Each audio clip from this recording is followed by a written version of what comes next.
It's been a political lightning rod for the better part of a decade, but Tuesday was the first time the plan to build the Keystone XL pipeline was put to a vote in the Senate. Democratic Louisiana Senator Mary Landrieu forced the vote, which had been in limbo for 6 years. Landrieu, who was in a close December runoff election, said she felt confident she could get the 60 votes needed to get the bill passed, but was short by 1. Despite the Keystone vote's failure, it's uncertain if the bill would have gotten the president's approval. As recently as last week, White House Press Secretary Josh Earnest suggested President Obama would not sign the bill until the U.S. State Department submitted its review on the Keystone XL project. But even though the bill fell short of 60 votes this time around, most analysts predict it's only a matter of time before it gets approved. Republicans taking over the Senate in January, they are going to have the 60 votes they need in all likelihood. Kentucky Senator Mitch McConnell, who is the incoming majority leader, said after the vote he looks forward to the Senate taking up and passing the Keystone bill sometime early next year. So the vote itself only delays another Keystone battle in the Senate,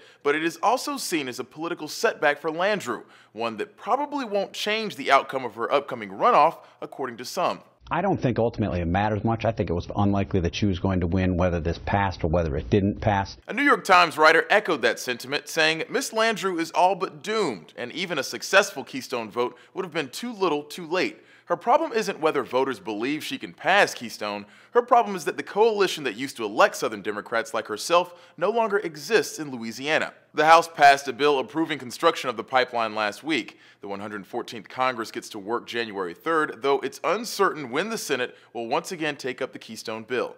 For Newsy, I'm Christian Bryant.